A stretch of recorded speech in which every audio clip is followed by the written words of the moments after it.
Before you begin, remove the base enclosure and battery. Removal. Using minimal force, lift the locking bar up on the touchpad board ZIF connector and disconnect the touchpad board ribbon cable from the touchpad board. Disconnect the I/O board ribbon cable from its connectors on the I/O board and system board and remove.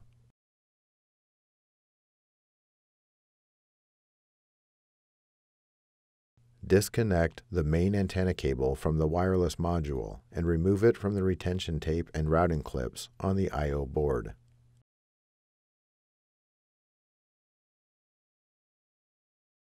Remove the 1.5 mm P0 Phillips broadhead screw that secures the I/O board to the top cover.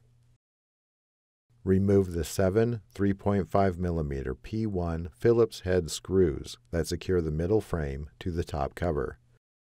Remove the 6 2 mm P1 Phillips broadhead screws that secure the middle frame to the top cover. Important: the middle frame is thin and fragile. Take care when removing it. Carefully separate the middle frame from the top cover and remove.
Replacement. Note: before installing a new middle frame, remove the I/O board from the old middle frame and install on the new middle frame.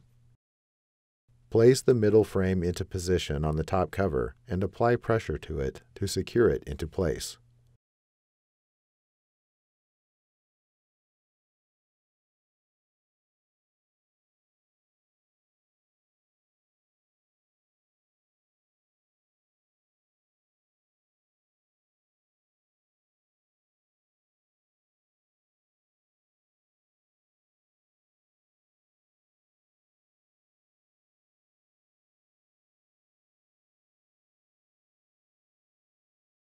Replace the 6 2 mm P1 Phillips broadhead screws that secure the middle frame to the top cover. Replace the 7 3.5 mm P1 Phillips head screws that secure the middle frame to the top cover. Replace the 1.5 mm P0 Phillips broadhead screw that secures the I/O board to the top cover. Route the main wireless antenna cable through the routing clips on the I/O board and replace the retention tape.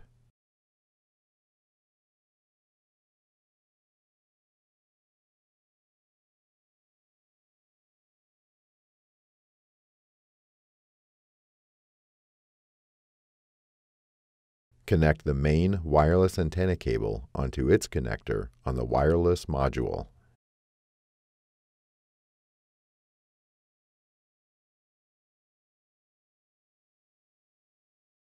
Connect the I/O board ribbon cable onto its connectors on the I/O board and system board.